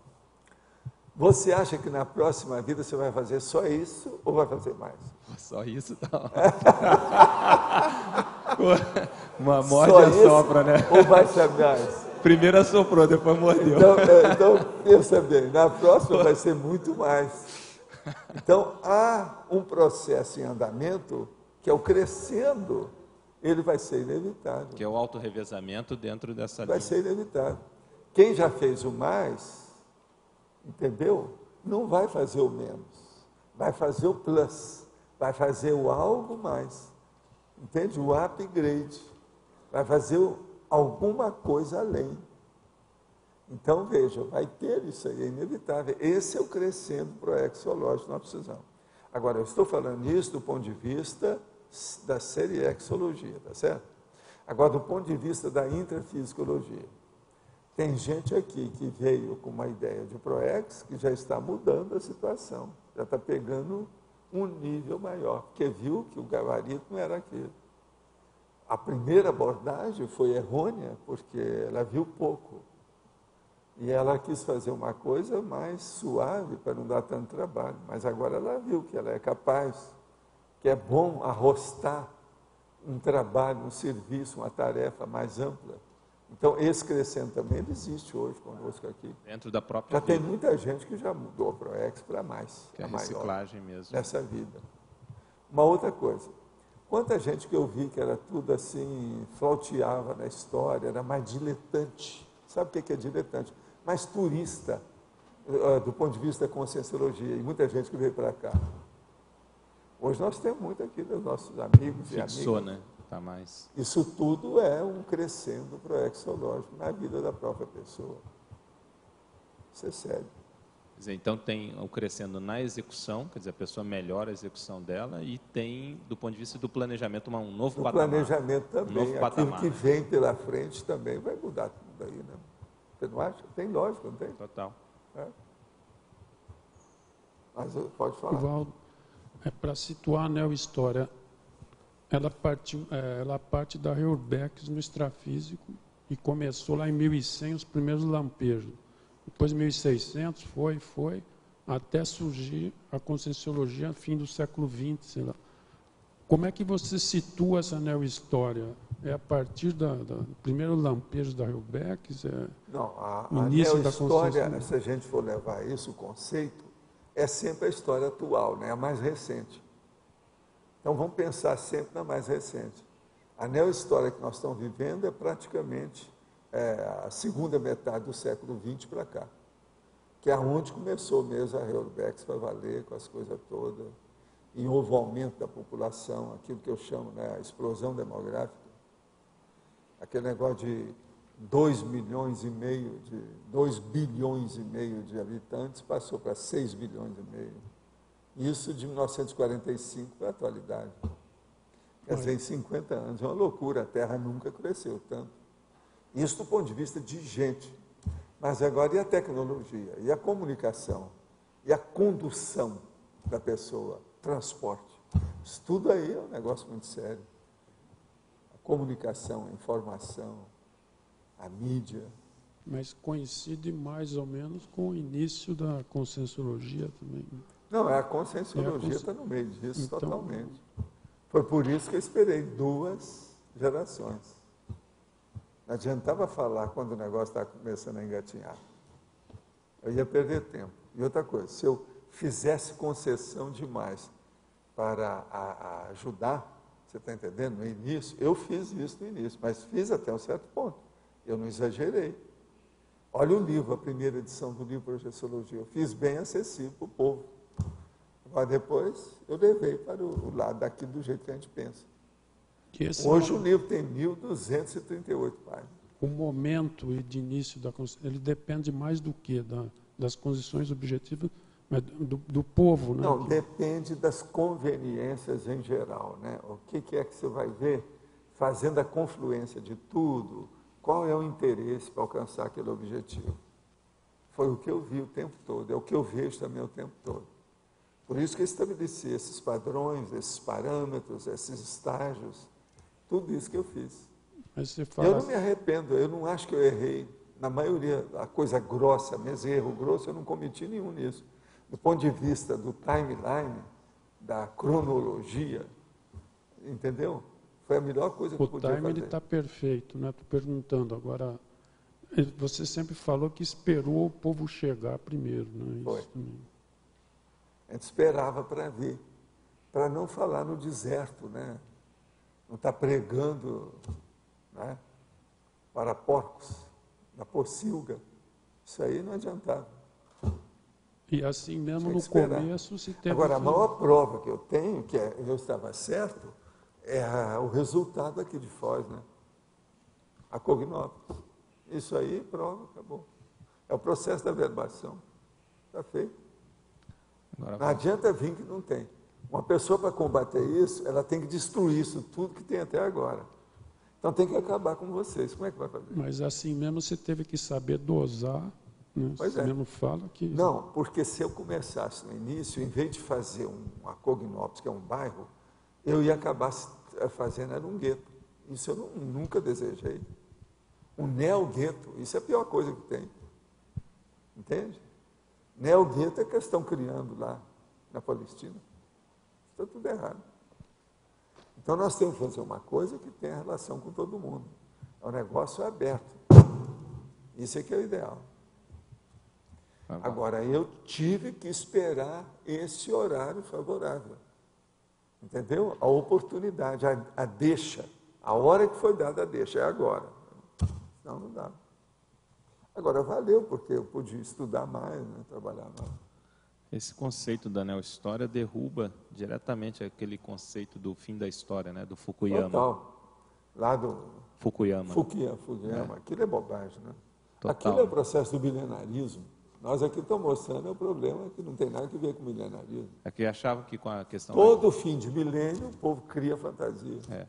E também tem outro aspecto, isso o Fukuyama, do ponto de vista social político, né, que considerava que com o fim da Guerra Fria teria o pior da história são essas coisas que eu chamo aqui. Ó. Isso aqui que é o pior. Eu fazer uma afirmativa dessa é um dos troços piores que tem. Eu não estou sendo cretino e nem cabotinho. Presta atenção. Nem cínico. Olha só. A neo-história evidenciando a razão de a conscienciologia ser a ciência da ciência. Sim. Mas nós estamos provando isso aí. Por isso que tinha que fazer mesmo a enciclopédia, para mostrar isso em detalhe, porque senão ninguém ia entender nada. Tem aquele autor, acho que você conhece também, o Michio Kaku, que é um físico. Que ele que falou que o povo vai viver até 150 anos. Então, e ele comentou que nós estaríamos saindo da era da descoberta científica para a era do domínio científico, quer dizer, que não teria mais muita coisa para descobrir, que seria só agora a tecnologia. Isso aí é o fim da ciência. Então, isso é besteira. Você vê, né? Então ele não tem ideia nenhuma. Agora, é gente que segundo eles, enxerga pouco, né? Eles são míopes, né? São os míopes na ciência. Está cheio disso na ciência acadêmica. Não, então é interessante ver como é que a conscienciologia, pronto, acaba, só pelos neologismos, já acaba com tudo isso, né? Ele mexeu no caco, né? Mexeu no caco. Ele colocou tudo caco sobre caco, quer dizer... Na história desde a Grécia que eles estão falando, não tem mais nada o que descobrir. Sempre vai ter o que mas esse descobrir. É o milenarismo. Milenarismo é bobagem infantil. Isso é besteira. Sempre tem. Quando terá os 3 milênios aí, 3 milênios, etc., tal, vai ter gente no milenarismo de novo. Vocês podem esperar, isso é inevitável. Ainda vão ter topeiras por aí afora, tal, alguma coisa nesse sentido. Sempre tem saída. De modo que isso faz parte da história, né? Quer dizer, dos tópicos. Pode falar, ô Luiz. Professor, aqui na página 31, em coleciologia, você poderia aprofundar, por favor, o Colégio Invisível dos Evoluciólogos? O Colégio Invisível dos Evoluciólogos. Olha, isso aí nós temos falado muito, há muito tempo que tem. Então, você veja bem, esse colégio invisível, os evoluciólogos são, entre essas, principalmente quando eles são conscientes, eles é que têm mais contatos entre si, que eles têm muito interesse nas informações privilegiadas dos grupos em evolução. Então, o colégio invisível dos evoluciólogos é uma coisa fora de série. Agora, vocês lembram que eu já falava logo no início do Instituto, eles me perguntaram, se um serenão ou uma consciência mais evoluída chegasse a você e falasse assim, você pede que nós queremos te atender em algum pedido seu. O que você ia perguntar? O que você ia querer? Eu falei assim, não, eu quero assistir uma aula, no fim da aula, na última carteira da aula, da reunião, de uma aula do Colégio dos Evoluciólogos. Isso já fazem 21 anos atualmente, que eu comecei a falar isso no início do Instituto, quando me perguntaram. Eu falei assim, nós não estamos entendendo qual é o interesse disso. Foi um custo até explicar com calma. Hoje eu acho que você já entende, né? Não se está explicando muito mais. Mas no início foi um auê. Eu tive que falar naquilo algumas semanas. De vez em quando alguém voltava e perguntava, não entendemos, qual a vantagem disso? Aí eu vi aquela moça toda bonita perguntando, eu falei assim, você não pensa nisso, você está querendo ver esse arranjo o príncipe encantado, não é isso? Então, chegava o outro cara, eu falei, não, o que você está querendo é melhorar seu pé de meia. Mas o meu não é esse, não. O que eu quero é participar de uma aula como aluno ouvinte da última carteira. Não vou falar nada, só urubu servar. Mas é uma saída, pode estar certo isso. Agora, de vez em quando a gente vê que aparece um ou outro aqui, mas eles vêm esporádicos. Eu não estou contra, não, as portas estão abertas aqui, eles vêm, a gente bate palma. Mas veja, é preciso vir, a gente vê como é que é a reunião, né? A reunião. Uma coisa é você ir numa reunião de acariação, outra coisa é você ir na reunião dos epicons. entende? Aquela extraordinária dos epicons, alguma coisa diferente e tal. Precisa saber essa esplendência, essa grandeza, esse colosso, né? Essa grandiosidade da ideia. Isso é que interessa. Mas pode falar. Assim, o curioso, até no seu desejo, é o regramento racional dele. Tipo assim, como o senhor colocou, no estágio imediatamente superior, assim, dentro da minha linha evolutiva, né, o evoluciólogo, o senhor já tem a TENEPS, já tem a OFIEX, aí o senhor fala assim, o próximo passo. Assim, o senhor não tem uma ambição desmedida, não, eu quero ir para a reunião dos serenões, mas o senhor coloca tudo em estágios consequentes. A gente sabe que o negócio, não, mas, assim, tudo vai passo a passo. Que é bobagem colocar o carro adiante dos bois. Sim. Afinal de contas, o carro de boi nem existe mais. Eu estou saindo de fora. O negócio é muito sério. Sim. Tem que ir devagar, de gavazinho, como diz o cara, de gavazinho. O elogio é a sua racionalidade, o seu discernimento sempre presente. Sim, sequenciamento, a racionalidade. Agora, a racionalidade mais inteligente é aquela que é aplicada, em primeiro lugar, sobre você. Essa que é a séria. Como o senhor faz mesmo, né? Assim, não, eu faço força, mas nem sempre a gente consegue tudo, né? A gente faz força. Mas, digamos que em termos de pertinência... A pertinência mais séria é egóica.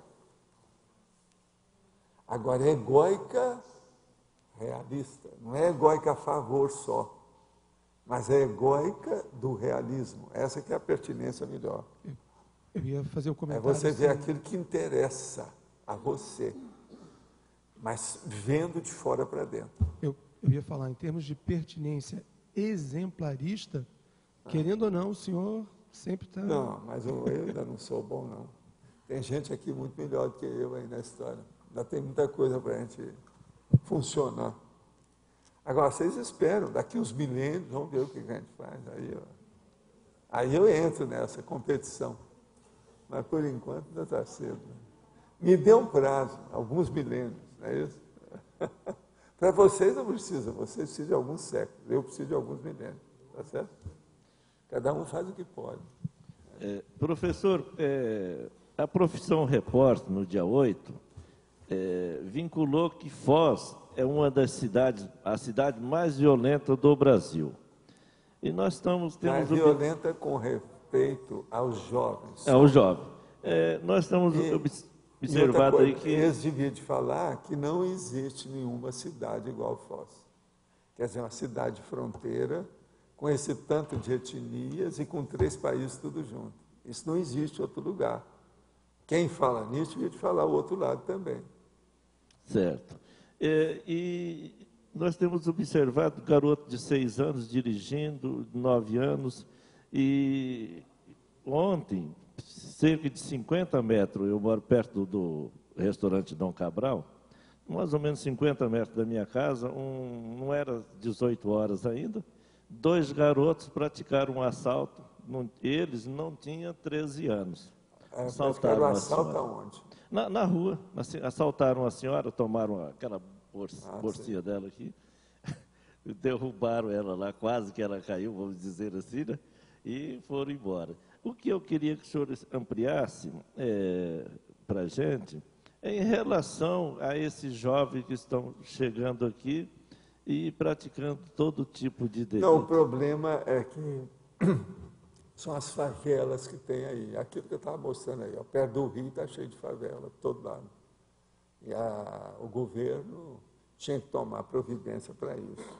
Agora, a culpa disso inicial foi da Itaipu, porque para cá vieram 25 mil peões. E depois eles não arranjaram destino para esse povo quando foi construída a represa. Com isso, então, a partir daí, tem 22 favelas de Foz que nasceram desse povo. Isso virou tudo favela. Através dos anos, isso foi piorando. Você está entendendo? Com o contrabando vindo do Paraguai, o Paraguai sem lei nenhuma, etc. Tal, as coisas todas, uma anomia, uma anarquia total, isso piorou tudo devido à Ponte da Amizade. Agora veja, Ponte da Amizade. Como é que fica? Então, você veja, essa é a nossa realidade aqui. Agora, por exemplo, a hora que o Paulo McDonald entra para ser prefeito, ele sabia dessas coisas, ele está fazendo o que ele pode. Mas é muito erro em cima de erros, através de dezenas de anos. Foz já tem mais de 80 anos de idade. Agora, dentro dessa conjuntura, a parte geopolítica aqui é terrível. Os argentinos, sob esse aspecto, do ponto de vista turístico, estão mais vivos. A hora que faz aí 48 empreendimentos turísticos, com hotéis, como é que fica? Os maiores hotéis americanos estão tudo aparecendo para ficar aí na beira do rio, aqui junto da gente. Você vai num hotel desse, em 15 minutos você está lá. Agora, por que isso não pode ser feito aqui? Por que o Brasil não se predispõe a fazer isso? Então, há um processo, primeiro federal, depois estadual. Não é bem só municipal. Os municípios estão fazendo o que podem, mas é um processo de fora, tá certo? Estamos offline, quer dizer, vocês estão fora da linha. Você está entendendo? De modo que estão só aqui conosco. Vocês podem falar aquilo que vocês não queriam falar.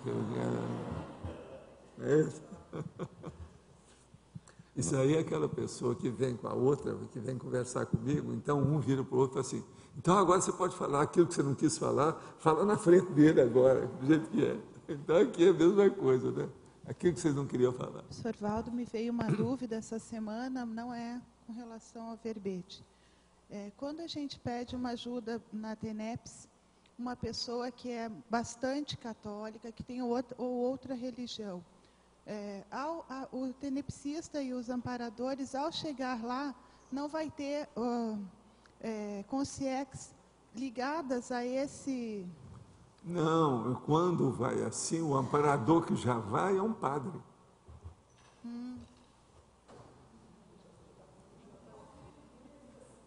Você tem que ver que tem a transfiguração do psicossoma, esse povo faz isso tudo. Tá. Já vai um padre para falar, às vezes até um arcebispo. Tá. Eles cortam caminho, o negócio é tudo por cima, estão vendo longe. Esse processo de assistência tem de tudo. Tem? Isso deve ser o geral. Como não tem o meu motor gerador, dá isso. Ó. É isso aí. Mas fala. O Valdo, aqui na página 31, na Crescendologia, você poderia aprofundar um pouco mais essa questão aqui? Porque... O Crescendo, história humana, história intermissiva. O caso todo aí é o seguinte, a história intermissiva nossa, que é o processo da intermissão, no nosso caso particular, do curso intermissivo. Agora, a história humana é a da nossa própria vida, aquilo que nós vivemos, a situação do jeito que está aí. De modo que há um crescendo disso. A história humana fica pequena em relação ao que nós sabemos antes de renascer e qual é a programação da nossa vida e aquilo que vai acontecer depois. Então, a historiografia, com essa parageopolítica, muda tudo. Esse é um crescendo. A história humana fica pequena.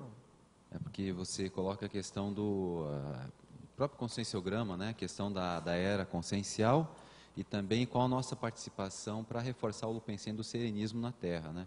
Isso aqui tem uma relação direta com isso, não tem? Quer dizer, conseguir trazer essa informação e para teatizá-la aqui. De né? qualquer maneira, João, nós estamos fixando coisas muito sérias a partir da seguinte racionalidade. Vamos só ponderar isso. Tudo que você faz fica fixado. Isso é que nós chamamos de grafo pensene. Se o grafo pensene está fixado, vamos entender bem. Aquilo que você está falando ficou, vai ser para sempre. Agora, vamos supor que você esteja fazendo uma série de elos e de manifestações consecutivas de realizações evolutivas. Então, veja, você está trazendo coisas inéditas, originais, aí é que vem os neologismos, neoverpons, as ideias avançadas, o processo da inteligência evolutiva. Então, veja, pela primeira vez nós estamos falando de uma maneira ampla, sem dogma, sem doutrinação, sem imposição de qualquer informação, sem querer convencer ninguém. Então a gente vem como se não quisesse nada. Você está entendendo como é que é? Mas falando tudo, a gente não quer nada, mas nós estamos informando tudo. Isso é que é o paradoxo da nossa história. Então a nossa vida hoje não dá para comparar com as vidas anteriores. Ela está alcançando repercussões, mesmo extrafísicas. Aí é que vem o problema da história maior, a história multidimensional. A sua vida está alcançando repercussões multidimensionais, você não conseguia em vida nenhuma anterior. Agora, hoje, você já não pode falar que isso é por causa só do curso intensivo. Não, já é a sua vivência já com tudo isso que aprendeu. Não tem lógica isso? Então, o processo nosso da história intermissiva é aquilo que nós fazemos como grafo pensemos aqui na vida. A repercussão tem isso aqui que vai dar para outro, que vai dar. E no fim, vai ter vamos dizer, o cúmulo de tudo, ou seja, a cereja do bolo, vai culminar, entende? Na apoteose da situação maior, principalmente o auto-revezamento e o grupo revezamento. Então, a Max Proexia, com um grupo revezamento, mais de uma, duas, três vidas aí pela frente. E é o que vai acontecer conosco. Falava da questão da SOCIM conscienciológica, né? Pois é. E hoje nós estamos vivenciando isso aí. É. Então, dá para a gente criar uma perspectiva. O que vai ser aqui, por exemplo, 5 Não, décadas? por isso que eu falo, ó, vocês têm que tratar muito bem uns aos outros. Porque o negócio aqui não é só de duplologia, de duplo evolutivo, é mais sério. É grupo evolutivo, sem interprisão, conhecendo a cosmoética, quer dizer, então, está danado. A situação é muito braba, é muito exigente, é muito, vamos dizer, crítica, do ponto de vista evolutivo. Mas, ó, é o máximo. A gente não pode reclamar. Não é uma condição de reclamação, é uma condição de abençoar a situação, de bem dizer. Sovaldo, sim. Naquele momento da sua vida que o transmentor e a monja foram, na verdade eles não foram, né? Eles tiveram uma mudança de patamar, o senhor precisou ficar para atender um grupo. Isso é esse grupo revezamento que o senhor está dizendo ou não é isso? Não, aí não é tanto assim não, que eu não estou com essa bola toda, com essa bola cheia, não é tanto, mas é mais ou menos assim mais que ocorre. É por aí, o caminho é por aí. Quer dizer, porque eles ficaram, até hoje, né, eles dão todo um suporte. Agora, o que eu vejo é que isso ocorre com serenões. Por isso que eles não querem seguir à frente. Eles querem seguir à frente com alguns dos amigos. Eles não querem ir sozinhos. Então, o processo, você vai seguir sozinho, isolada, ou vai em grupo? A evolução é grupal, antes de mais nada. Muito embora, individualmente é que manda. E o que foi que aconteceu na para-história para eles terem dado essa arrancada naquele momento? É a reurbanização? O que é o ponto fulcral aí da é questão? o trabalho pessoal, é aquilo que eu chamo alto esforço. Ah, tá. Dele. O alto esforço dele foi maior do que os nossos. Entendi. A situação foi essa. E outra coisa, o alto esforço, quando ele é maior, há uma tendência de depurar a qualidade dele. A hora que depura, a pessoa trabalha menos e funciona mais, ela lucra mais, tem mais proveito evolutivo. Aí é seríssimo a gente ponderar sobre isso. Entende? Por exemplo, da agora para frente, os acertos de vocês vão ser geometricamente muito maiores do que anteriormente, do que antes. Entende? Por quê? Há uma visão de conjunto mais ampla. Vocês estão tendo uma visão maior. A abordagem macro já não é mais uma abordagem micro ou mínimo. Ela é maior. A partir da abordagem macro, a tendência de todos os efeitos e consequências serem maior, mais expressivos, é de mais alta qualidade. Então, a evolução é um processo matemático até um certo ponto. Mas é muito difícil você colocar matemática nisso, porque as consciências são complexas. Mas do ponto de vista de manifestação, se você for pensar, é um processo sério. Mas, por exemplo, o universo não é matemático por causa disso, porque ele é ambíguo. Ele é muito paradoxal em muitas manifestações. Então, a sua consciência também é.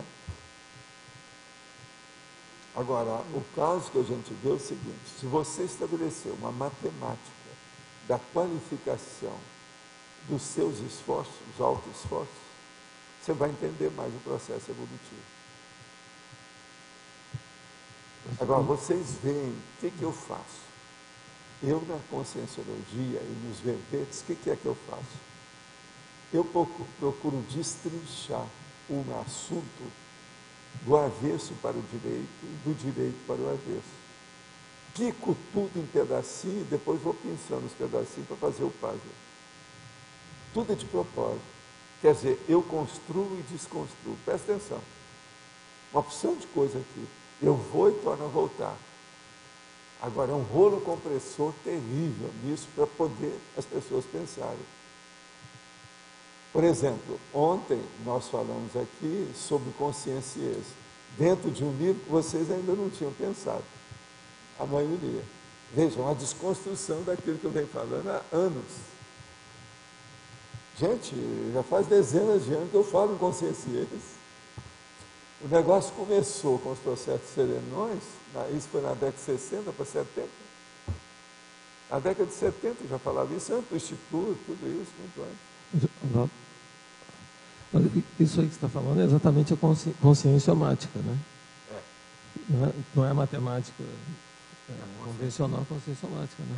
O que você está tentando fazer, a evolução é a consciência somática, né?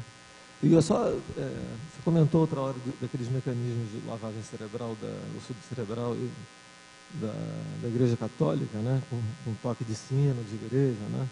Aí eu lembrei, né, que eu morei a vida toda lá na Zona Angélica, ali, na esquina ali da... E aí um dia, fora do corpo, né, fui, nos raros momentos de lucidez, né, fora do corpo, fui explicar para um pessoal, num ambiente bem assim, tipo chuvoso, daquelas vilas, né, não sei se é exatamente Baratosfera, né, explicando que eles não estavam no corpo, pereré. Quando veio o pessoal chamou na varandinha da casa de vila e tal, para dar tipo assim uma bênção com água, né? E eu fiquei escondido, né? E vendo aquilo de longe, vi que o negócio era de manipulação, de cunha, né? Depois vi os grupos judeus e outros passando naquela praça, na penumbra, né? E falei, não vai dar para ajudar muito. Ajudei alguns lá, falei, mas alguns, depois o pessoal voltou para a dimensão mais baixa. Até eu falei, gente, não vão, aqui já está ruim, vocês vão mais para baixo ainda, pereré. E nisso voltei lá para Ipanema, tentei falar e voltei para Ipanema. E depois, aí quando eu voltei, veio direitinho na minha cabeça o negócio depois até morri na Visconde de Pirajá, o negócio do toque do badalo da igreja.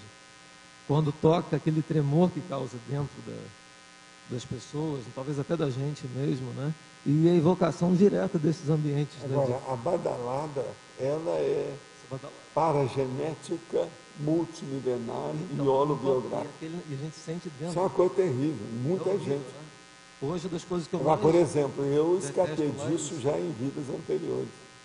Por isso que eu nunca tive influência disso. Eu escapei da badalada. Mas muita gente que eu conheço está tudo na badalada. Amigos meus, tudo eu explicava, não adiantava nada. Eu menino. Não, então. Teve uma época que minha mãe falava às vezes para mim lá em Ipanema, Marcos, calma que já vai passar. Agora, lá em casa, o meu pai, junto com os amigos deles, eram tudo contra o processo dos padres, porque eles conheciam toda a sujeirada do padre. Por exemplo, aquele caso da Nossa Senhora Aparecida, isso era caso comum que todos eles conheciam.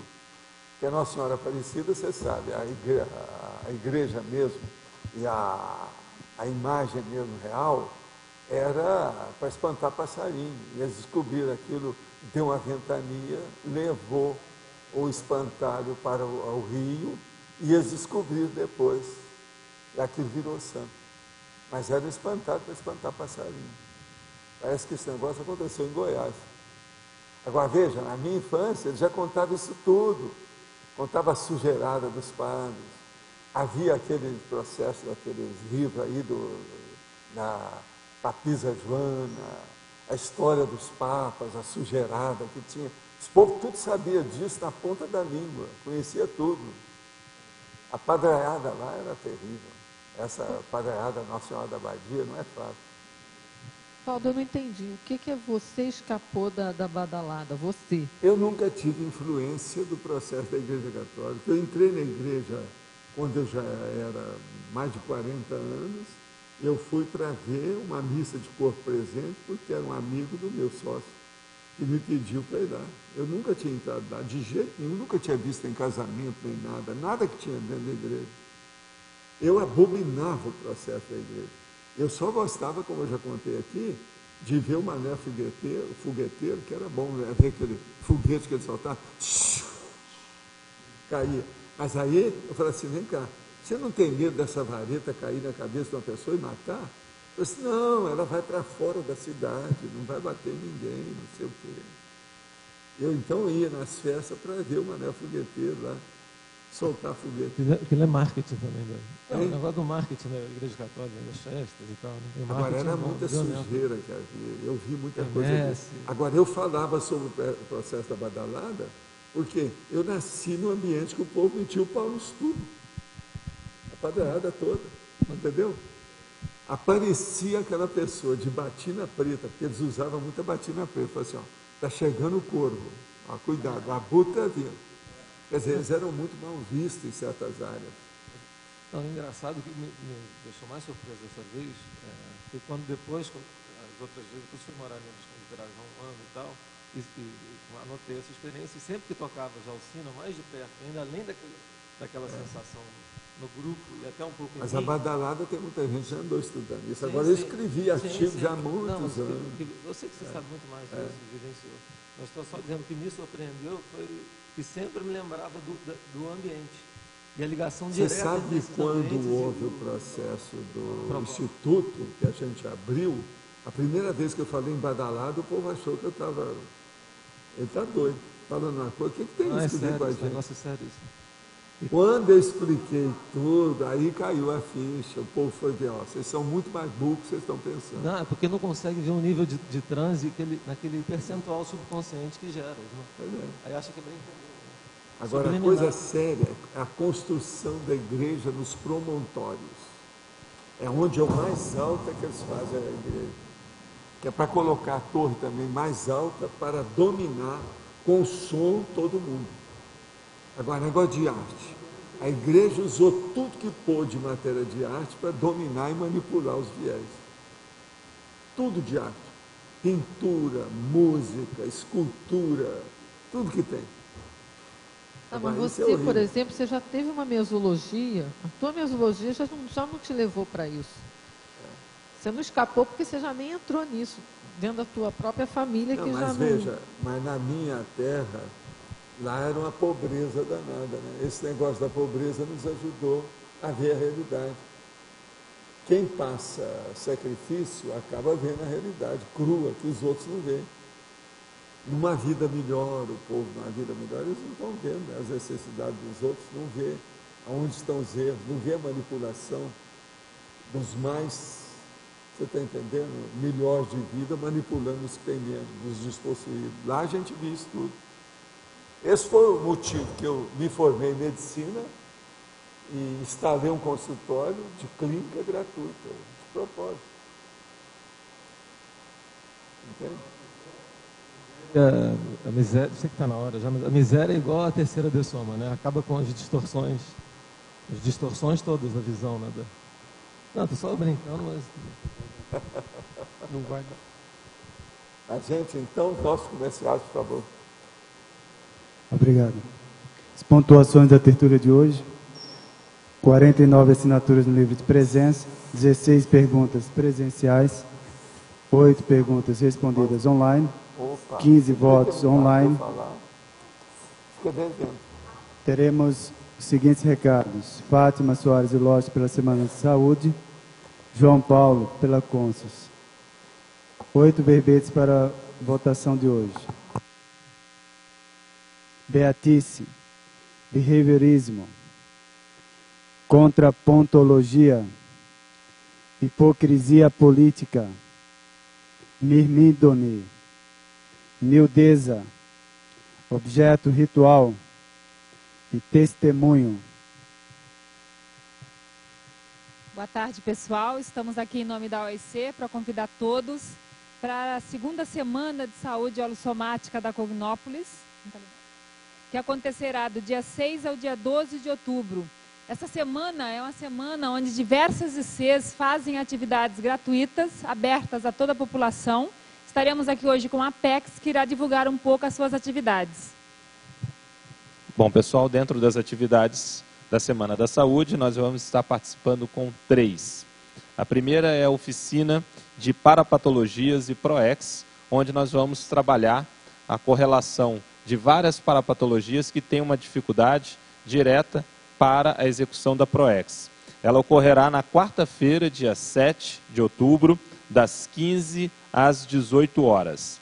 Na quinta-feira pela manhã, já dentro das nossas atividades regulares, nós temos a dinâmica parapsiquismo aplicado à PROEX.